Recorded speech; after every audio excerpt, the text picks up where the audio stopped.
اللهم إنك تعلم أن هذه القلوب قد اجتمعت على محبتك والتقت على طاعتك وتوحدت على دعوتك وتعاهدت على نصرة شريعتك، فوثق اللهم رابطاتها وأدم ودها واهدها سبلها واملأها بنورك الذي لا يخبو، واشرح صدورها بفيض الإيمان بك.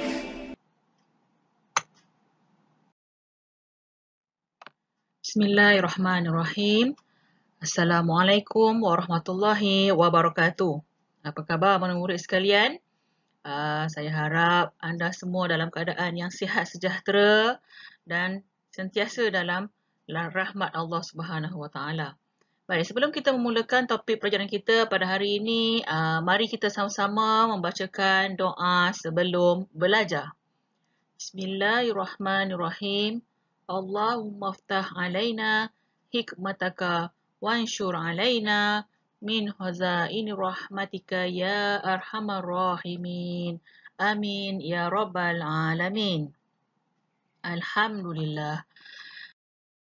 Baik, seterusnya tajuk pendidikan Islam kita pada hari ini adalah nama-nama Allah. Nama-nama Allah iaitu Al-Alim dan Al-Hakim. Ya, tajuk pendidikan Islam kita pada hari ini adalah Al-Alim dan Al-Hakim. Baiklah. Jom kita tengok gambar ini. Gambar ini menunjukkan keajaiban dunia. Pameran keajaiban dunia. Yang ada buku teks tu boleh buka buku teks muka surat 66. Ya. Siapa yang mencipta keajaiban ini? Allah Subhanahu Wa Taala yang mencipta, yang mentadbir, yang mencipta alam semesta. Sesungguhnya Allah Maha mengetahui lagi Maha bijaksana mencipta dan mentadbir alam. Adanya gunung berapi, adanya gerhana matahari, adanya apa? Aurora, adanya galaksi. Ini semua adalah ciptaan Allah yang maha hebat, yang maha bijaksana. Jadi sesuailah dengan topik kita pada hari ini iaitu Al-Alim dan Al-Hakim. Apa dia? Al-Alim dan Al-Hakim. Okey. Seterusnya, mari kita tengok erti Al-Alim. Okey, boleh ikut sama-sama erti Al-Alim. Al-Alim bererti Maha mengetahui. Nama Allah Al-Alim bermaksud Allah Maha mengetahui setiap sesuatu secara terperinci, tiada suatu pun yang tersembunyi daripada pengetahuan Allah Subhanahu Wa Taala. Ini adalah erti Al-Alim. Erti Al-Alim bererti Allah Al-Alim maksudnya Maha mengetahui. Nama Allah Al-Alim bermaksud Allah Maha mengetahui setiap sesuatu perkara secara terperinci. Tiada suatu pun yang tersembunyi daripada pengetahuan Allah. Tak ada satu pun tersembunyi. Walaupun kita bercakap dalam hati, walaupun kita berbisik-bisik, walaupun kita menyorok sana, menyorok sini, tapi Allah Maha mengetahui, tahu mana kita berada. Itu dia. Allah mengetahui semua perkara sama ada perkara yang gaib atau yang nyata. Apa itu perkara yang gaib? Contoh yang saya bawakan kat sini, contoh perkara gaib itu adalah nama-nama malaikat. Dan tugasnya, wajib bagi kita mengetahui 10 nama malaikat. Tapi kita tidak pernah tahu bagaimana rupa malaikat tu. Kita tak pernah tahu bagaimana rupa malaikat. Yang mengetahuinya adalah Allah. Kerana Allah yang mencipta malaikat dan Allah yang maha mengetahui. Contoh perkara gaib lain yang lain. Apa dia contoh perkara gaib yang lain? Okey. Syurga dan neraka. Kita biasa dengar syurga, kita biasa dengar neraka. Syurga dan neraka adalah tempat perhimpunan, tempat kehidupan kita selepas dunia. Kehidupan kita. Tapi kita tak tahu bagaimana rupa syurga dan neraka ni. Tapi Allah Maha mengetahui kerana apa? Kerana Allah bernama Al-Alim, iaitu mengetahui perkara-perkara yang gaib. Baiklah. Seterusnya, mari kita tengok apa pula erti Al-Hakim. Al-Hakim. Okey, ikut sama-sama. Erti Al-Hakim. Al-Hakim bererti Maha Bijaksana. Nama Allah Al-Hakim bermaksud Allah Maha Bijaksana mencipta dan mentadbir alam. Setiap ciptaannya mengandungi hikmah, faedah dan tujuan. Ini adalah erti Al-Alim. Erti Al-Hakim. Al-Hakim bermaksud bijaksana. Hakim yang ada di mahkamah tu kan, dia dia adalah seorang yang bijaksana.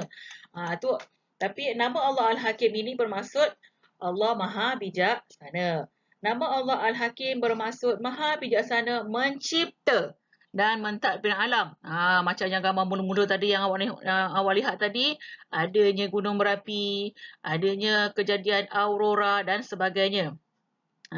Dan bagaimana Allah mentadbir alam ni, mentadbir alam ada bumi, ada matahari, ada bulan, ada planet-planet yang berada di angkasa, tetapi mereka tidak pernah berlanggar antara satu sama lain. Betapa hebatnya Allah mentadbir alam dia. Dan setiap ciptaan Allah ini mengandungi apa?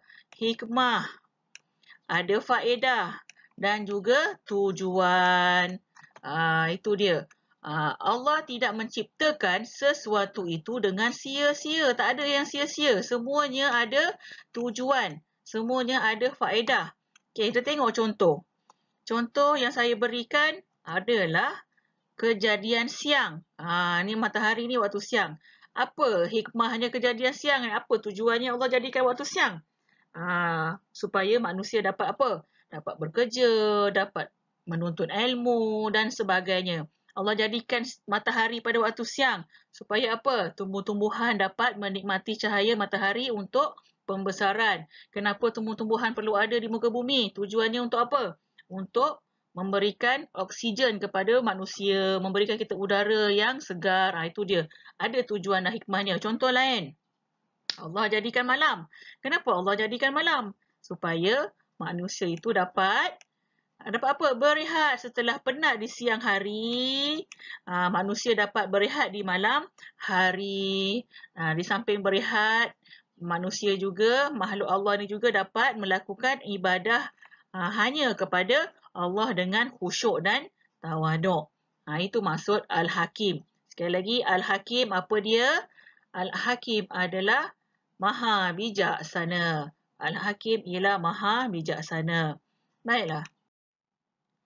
Seterusnya, Allah Maha, ikut sama-sama ya. Allah Maha mengetahui dan Maha Bijaksana. Ilmu dan kebijaksanaan Allah tiada tandingannya. Ilmu dan kebijaksanaan Allah berbeza dengan makhluknya. Ilmu dan kebijaksanaan manusia adalah terbatas. Saya tertinggal manusia kat sini. Ilmu dan kebijaksanaan manusia. Maaflah, tulisan comot pakai mouse. Janji awak faham. Okey. Ilmu dan kebijaksanaan manusia adalah terbatas. Sedangkan ilmu dan kebijaksanaan Allah tidak terbatas. Sangat luas, maha hebat, maha berkuasa Allah Subhanahu Wa Taala. Faham ya? Baik. Kita beralih kepada dalil nakli. Apa dia dalil nakli? Allah Al-Alim dan juga Al-Hakim. Dalil nakli ini adalah dalil yang terdapat di dalam Al-Quran dan As-Sunnah ataupun hadis. Ini dia dalil. Bismillahirrahmanirrahim. Firman Allah Subhanahu Wa Taala. Ikut ya. Wallahu alimun hakim. Ulang sekali lagi. Wallahu alimun hakim. Ya, di dalam surah Al-Baqarah, dalam surah An-Nisa ayat 26, ayat yang ke-26. Baik, maksudnya, ikut sama-sama. Maksudnya, sesungguhnya Allah Maha mengetahui lagi Maha bijaksana. Ulang sekali lagi. Sesungguhnya Allah Maha mengetahui lagi Maha bijaksana. Baik. Ringkas sangat dalil nakli Al-Alim dan Al-Hakim ni. Ustazah harap awak semua dapat menghafalkan ayat ini. Wallahu alimun hakim. Dan selepas menghafalnya, insya-Allah kita akan berjumpa lagi di lain masa dan ketika. Alhamdulillah, jazakallahu khairan katsira. Sampai sini dahulu. Wabillahi taufiq wal hidayah. Wassalamualaikum warahmatullahi wabarakatuh.